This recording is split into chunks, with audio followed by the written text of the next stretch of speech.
Okay, so now we're going to do the forearm, and I've already kind of made the flexor side of the forearm.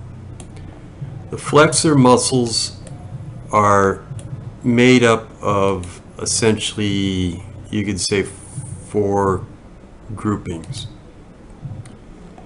That is, one, they all come from the medial epicondyle, and then they attach different places toward the wrist. So you have a flexor group muscle that goes to the ulna. You have a flexor group that goes to the radius. And then you have a flexor group down the center that goes to the digits, the fingers. That's really what you need to know, and all of those forms, those 3 in particular, kind of form this singular type form.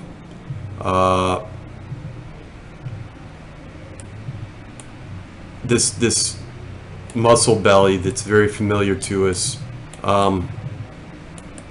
It's a flexor muscle. So what it does is it essentially flexes the hand and the wrist. So the other side would do the exact opposite. It would extend, it would open the fingers, it would have the wrist move toward the elbow on the outside.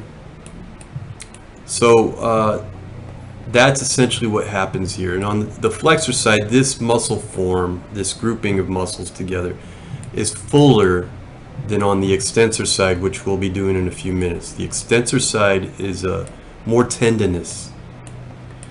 So what we have here is we have a tendon that represents each of those 3 that make up the form. The first one we'll do paint.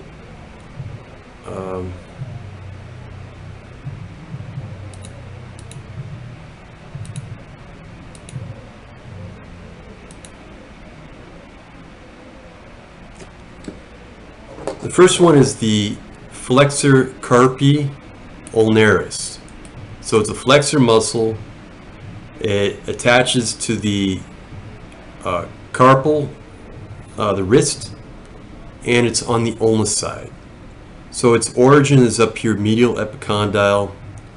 Insertion is into the pisiform bone on the carpals, which we did not do. You could add that bone. It's the heel bone of your hand. So you should be, if you feel the base of your hand there, you know that bone. And there's a tendon that goes to that bone. So the flexor carpi ulnaris essentially is over here.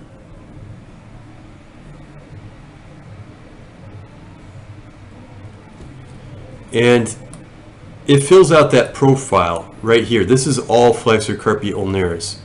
That muscle fills up to basically the shin of the ulna, much like the tibialis anterior and the tibia.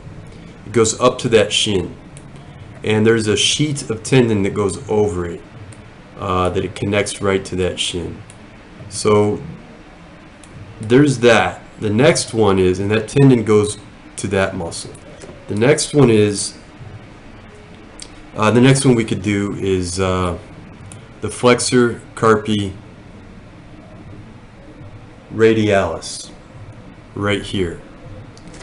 And that one attaches the same place, medial epicondyle,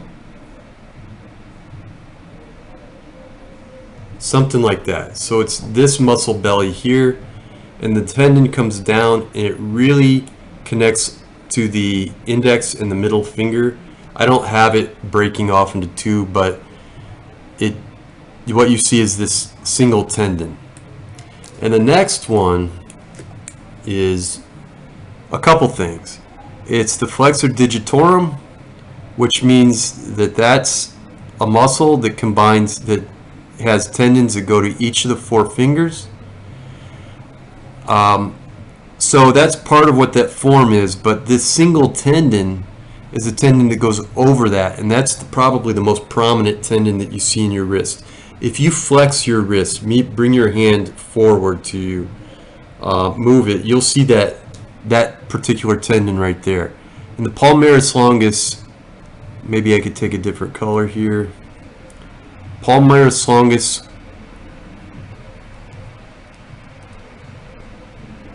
connects at the medial epicondyle, overlaps,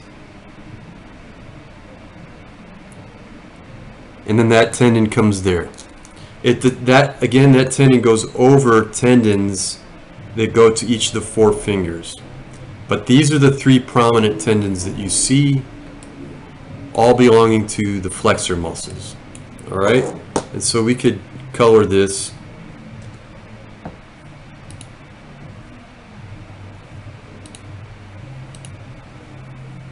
All right. So the key thing, put that bone in there, that pisiform bone. That's kind of like the calcaneus. It's the heel of the hand, and then you have that tendon that goes to it, a tendon that goes down the center, which is the palmaris longus, and the tendon that goes down towards the radius. So we have these 3 tendons visible toward the wrist. We have this big full muscle belly up high from the medial epicondyle going all the way to the ulna. All right, so maybe we could take this form and copy it and do the extensors.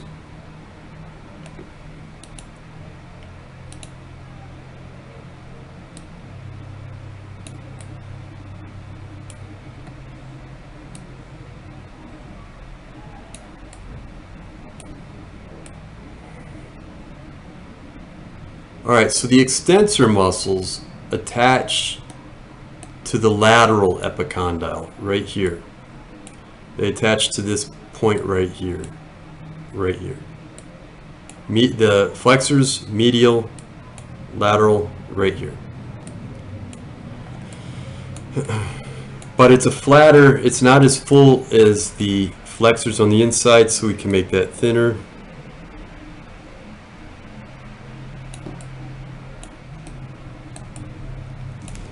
And probably a little thinner this way as well.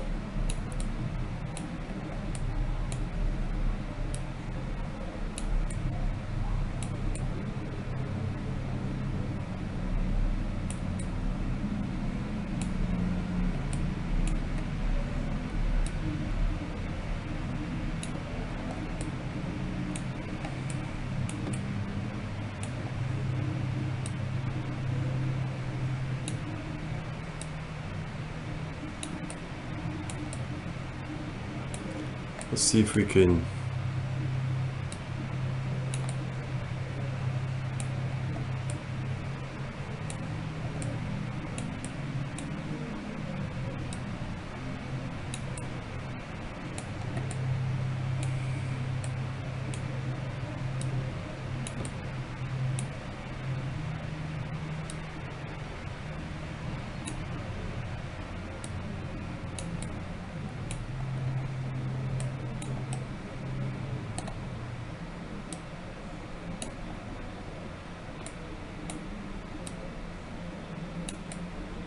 something like that.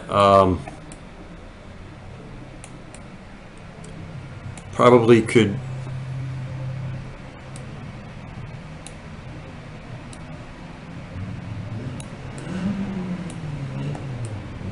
something like that. We have muscles that come in from here. We have muscles that come in here. So this essentially could be the form of the extensors. Move it into place. Bring it to that, oops, to the lateral epicondyle.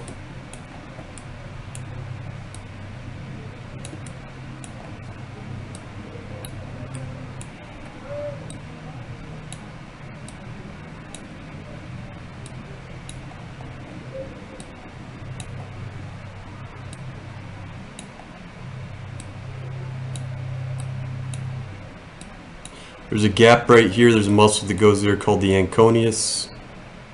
We'll get to that later if I can remember it.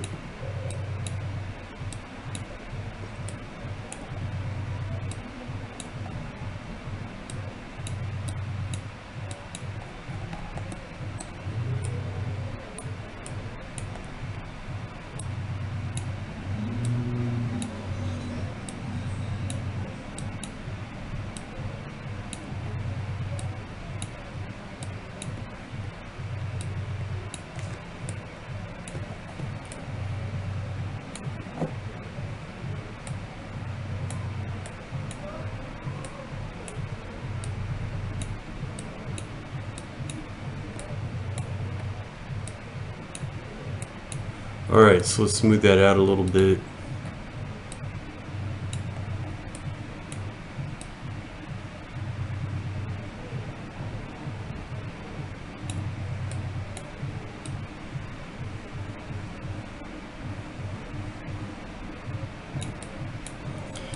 And most important, probably from here, is the tendons that go to the back of the fingers. On the palm side, there's a lot of flesh that covers those tendons, so we don't need to worry about that.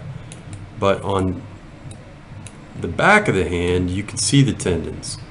So that's a form that we do need to account for. So how do we do this? Let's see.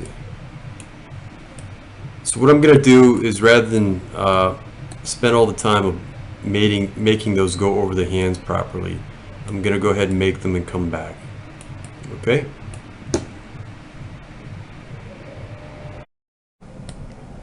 Alright, so we're back again.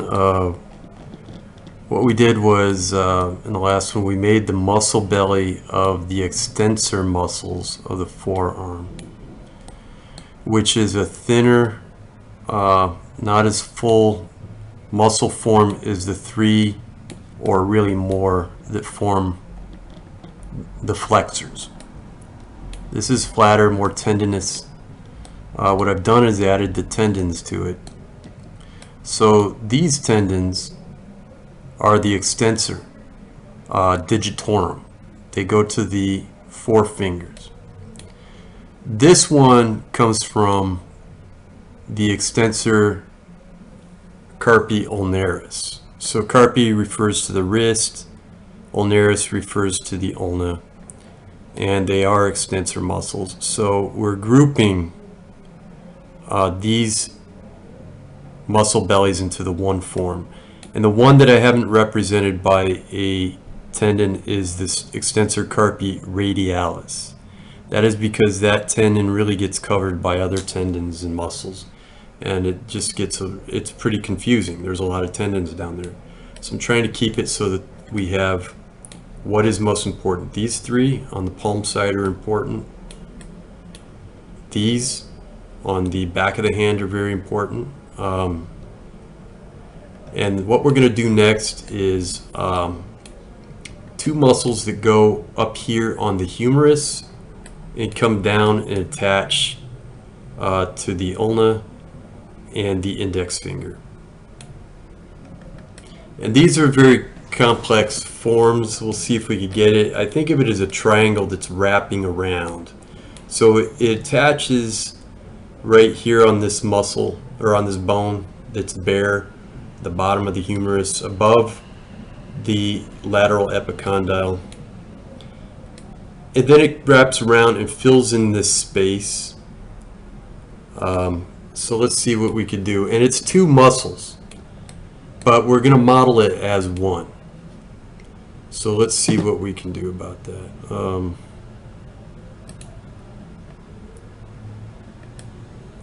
And maybe what I'll do is I'll model it and then show you what I have. It's basics modeling techniques I've shown in the past. It just might take me a little while to mess with that.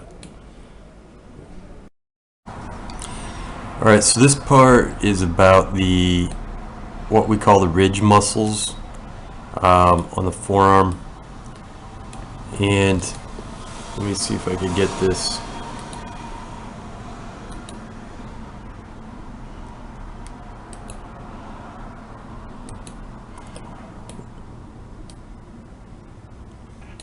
Ridge muscles attach to the humerus above the lateral epicondyle. So it's between the brachialis muscle and the medial head of the triceps. And it's really two muscles. It's the brachioradialis and the extensor carpi radialis longus. I merged it into one form, but it has two tendons. Maybe the brachioradialis tendon is the one that shows up the most, But there's a lot of tendons down there, and really there's two thumb muscle tendons that take priority over these two. So I wouldn't get too bogged down by that. Let's see. So we have the extensor digitorum muscles, basically the extensor muscles. There's three, it's a grouping of three as one form. Flexor muscles, same. Right here we should have added the pronator teres before we put this in. We probably could do that now. Let's see.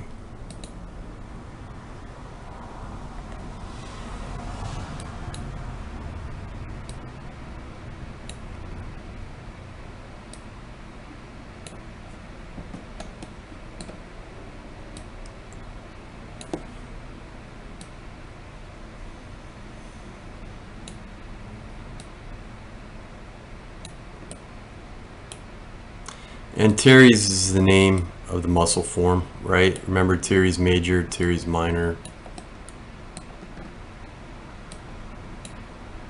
This is pronator teres, because what it does is it attaches from the medial epicondyle to the radius.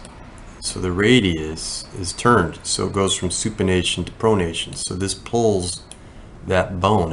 This helps to rotate that bone.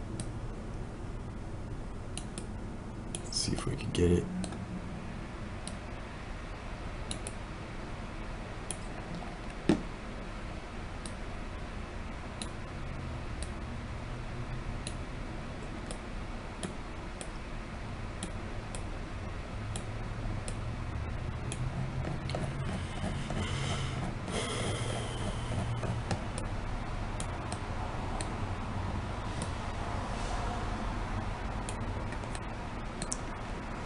Yeah, I don't like this transform tool. It's too nerdy. Sculptress has one that isn't so nerdy. Ah, man.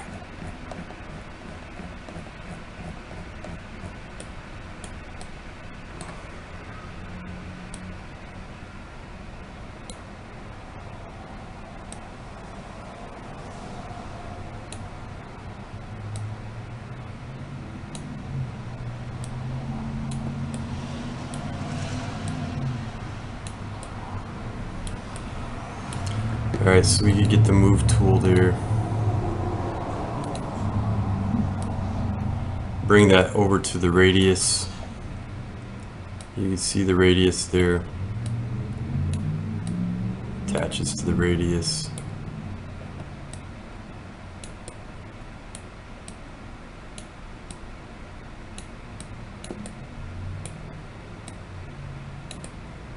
Also attaches to the medial epicondyle up above the other ones, but it joins that same tendon. It connects them all together at the same place.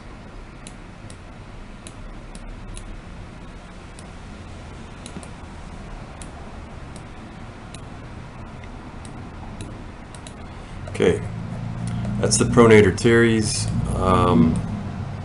Now we put the ridge muscles back into place.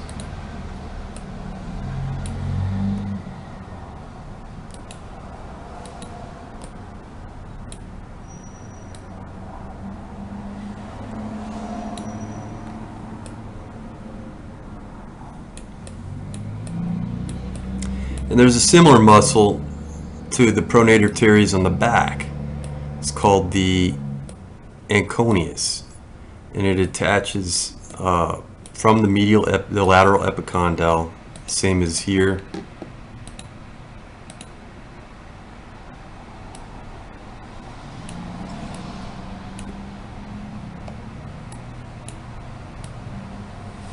It's more of a triangular type shaped form.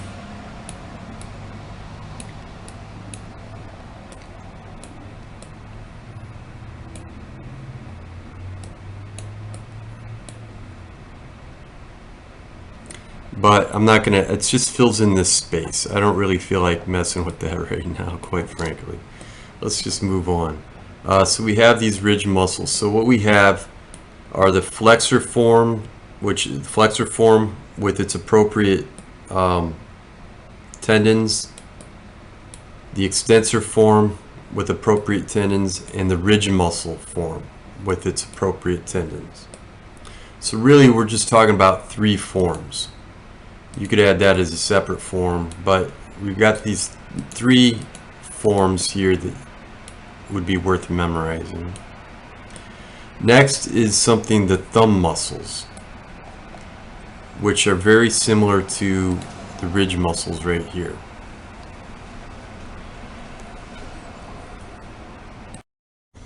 Alright, so next we have thumb muscles, and really this is all pretty tedious stuff. I mean, I'm trying to rush through it really, and I apologize for that.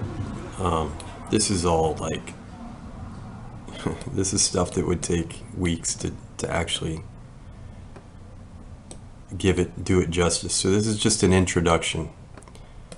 The thumb muscles, to me, echo what we did with the ridge muscles. So we could copy that selection essentially, and it's smaller,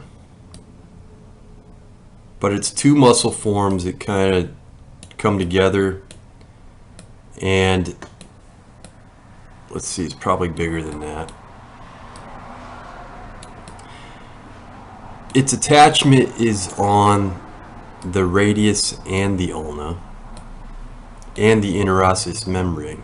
That's that membrane that connects the radius and the ulna. So it attaches underneath these muscles, but it shows up on this ridge. This is where it peaks out. The form of the muscles help.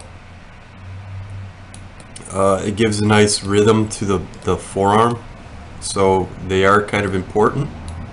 But also they help to form something called the anatomical snuff box. And if you hold up your thumb like a hitchhiker, and you tilt your hand down a little bit just right, move your thumb around, you'll see there's this cavity, depression that exists between 2 tendons. And back in the day, when people used snuff, which I guess it was some tobacco that they would snort, they would put their tobacco in there and they'd snort it, I guess, snuff it, I don't know. Back in the Old West, if you watch a cowboy movie, that's what they do. So it's called the anatomical snuff box, and that's easy enough to remember. Let me get this, I'm trying to get this to look about right in placement. Use the move tool maybe.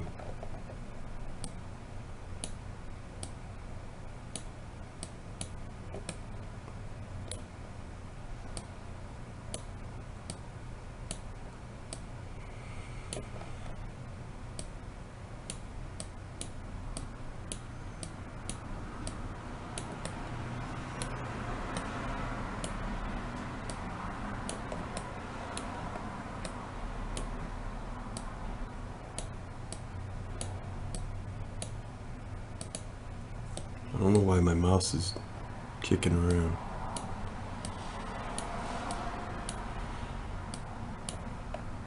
This, I mean, 3D modeling things has pluses. There's pluses and minuses. Mostly it's a great experience. But for demonstrating, it's not really the most fun experience. Clay is a little bit more direct and physical. For some reason my mouse is doing some funny things.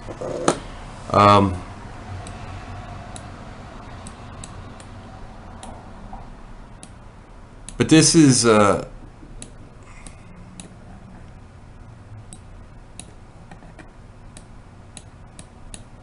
really doesn't take any longer to do it this way. Maybe it does a little bit. I don't know. I think it's compatible. Or comparable, I guess I should say, to the amount of time it takes to do it in clay. The plus side is that this can be saved and 3D printed. When we do it in clay, it can be saved only as the clay. You can make a mold of it, but that's because it's so delicate in a lot of ways.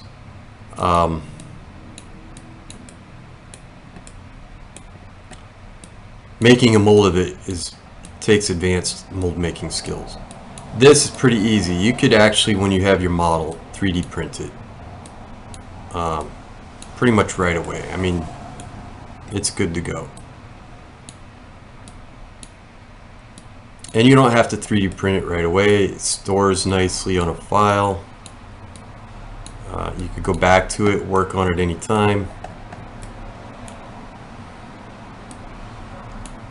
So this form comes out a little bit.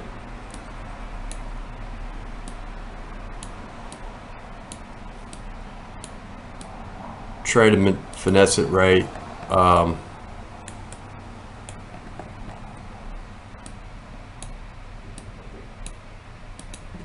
Let's see. And then really what's the important part is the tendons. So we'll see if we could do that. Since these are two muscles, there are two tendons, but they overlap each other. One overlaps the other. So we'll just make one tendon for that. And we'll probably borrow a tendon from, let's see if we could get away with borrowing that one.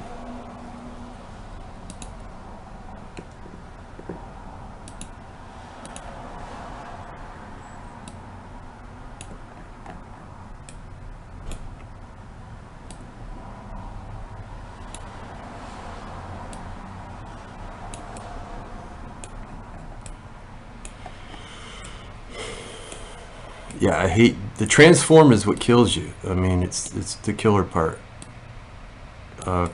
Obviously, when you're working with clay, you don't have to deal with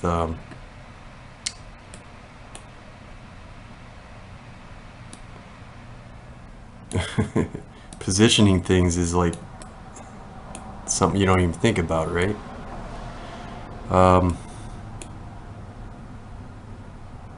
That's the time killer. Let's see. So it comes down to the proximal phalanx of the thumb. One comes down to the metacarpal, one comes down to the phalanx. So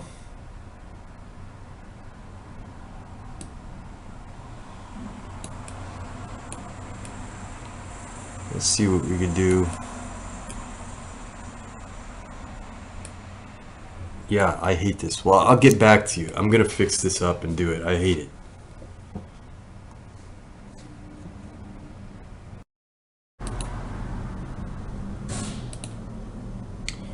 Alright, so, excuse me. What I did was this is very choppy and sloppy stuff at the end here. I apologize. You know, there have been times when we didn't really get through. I think we always manage to get through the forearm, but it always comes down the end. If it's squeezed into a semester, it's hard to get it all in. Usually you could do the face muscles easily enough too. I'm not sure that I'll get to that far, but what I did was I went ahead and put the tendon, which is actually two tendons, one overlapping the other, of these thumb muscles. And there's another muscle that's underneath all these other muscles, but the tendon shoots out, and that's what makes that anatomical snuff box, which shows up right here. If you flex your hands just right, thumb, it shows up right there. So that's what those two tendons represent. So what we have is, just to recap, this muscle form, which is several flexor muscles that join, that give you three tendons at the wrist that are pretty prominent. We have the extensor muscles on the other side that give you, you know, this tendon, this group of tendons to the fingers, this tendon right here, on the ulna side. Then we have the ridge muscle forms that basically attach above and between the two muscle forms. But it goes on the anterior side of the forearm. And so these two forms kind of, a lot of times you'll see them drawn as equally formed. This is fuller, but you can, you know, bodybuilder, this is gonna get bigger, and you could probably get away with making that more massive.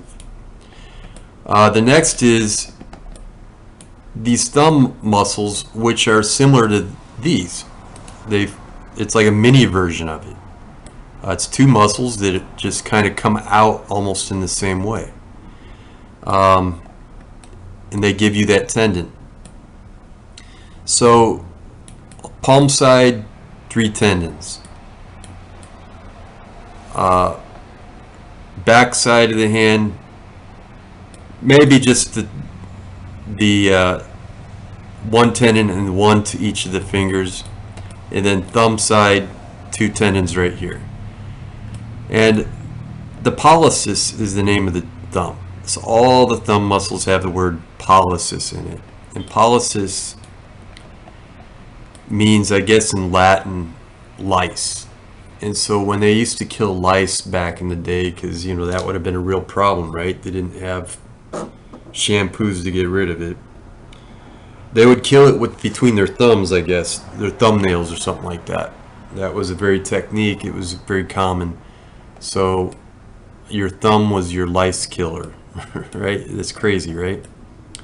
So anyway, sometimes that, you know, sometimes that stuff helps you to remember.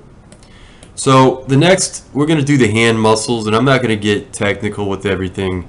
It's just 3 teardrop forms, all right? So we're going to do this first.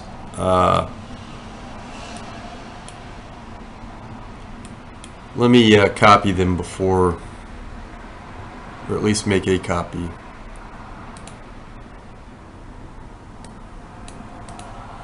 All right.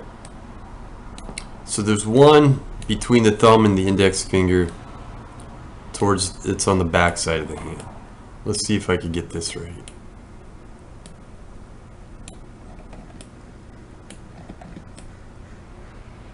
We can scale it down for starters.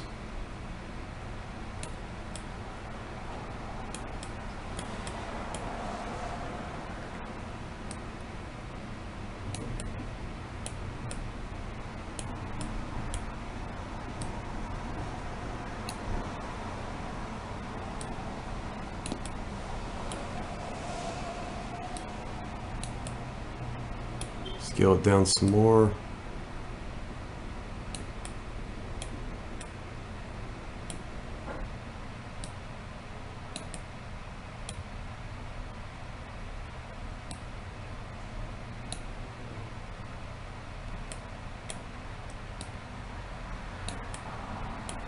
So it fills out that space right there. I could probably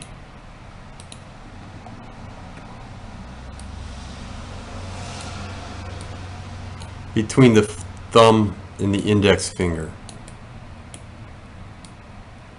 Probably thinner than what I have, but that's okay. This is fine. And its point of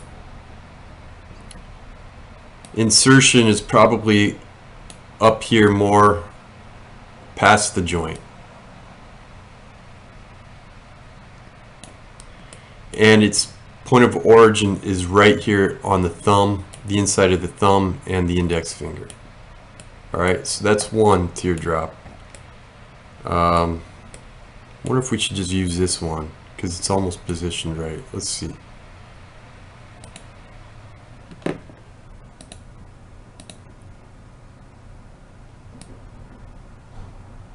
The other one is in the palm side.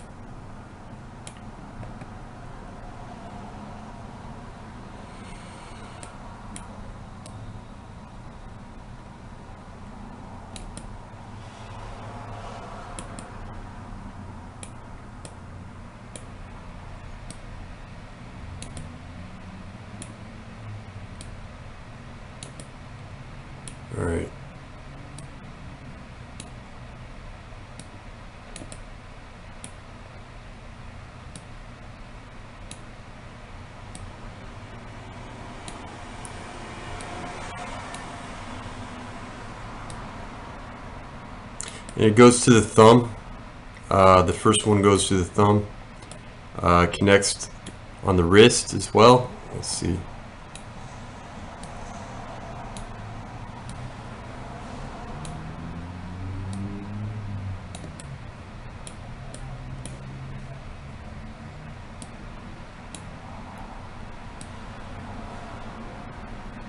Something like that.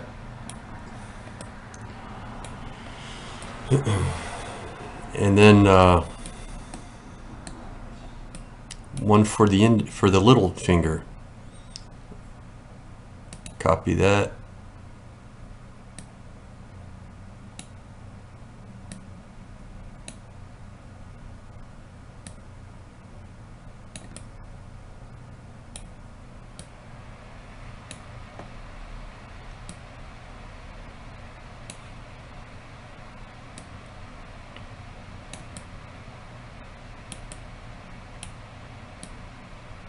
Yeah, this is, you know, sorry it got so sloppy at the end here. I guess I just felt a little rushed, you know, a little bit out of my element with this. I never really used Sculpt GL for anything before this, so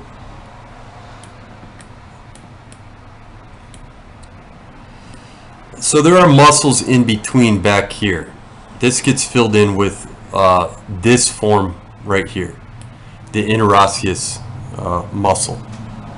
So that gets filled in up to the knuckles,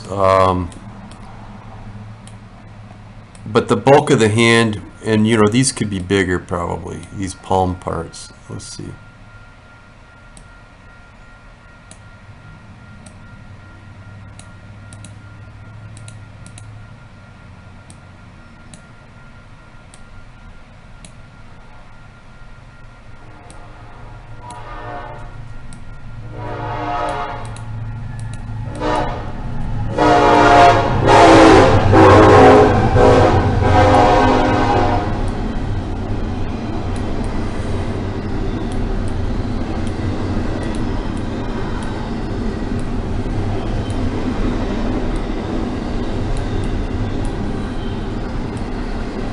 So,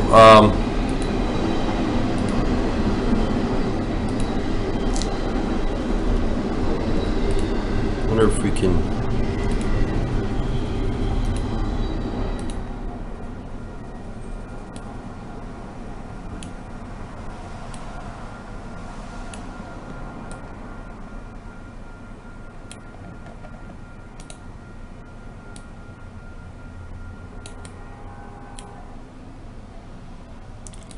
Now I'm just trying to finesse it. Alright, so that's really about it. The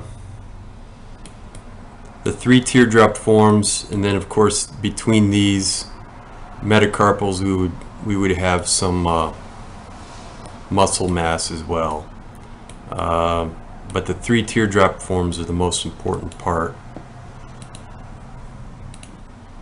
if you can remember that.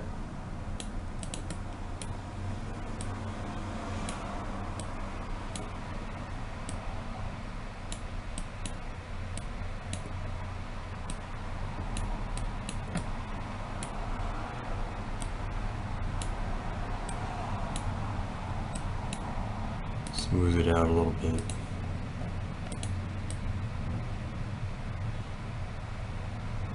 And maybe I'll try to do a face. Go through the face. Problem is it's just too much transform work, you know.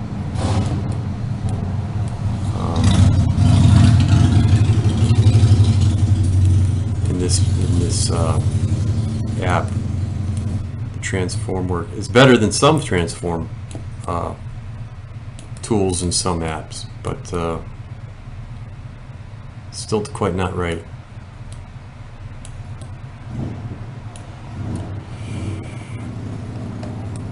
But here we go. I mean, and I'll post it on Sketchfab when it's probably today, when it's completely done.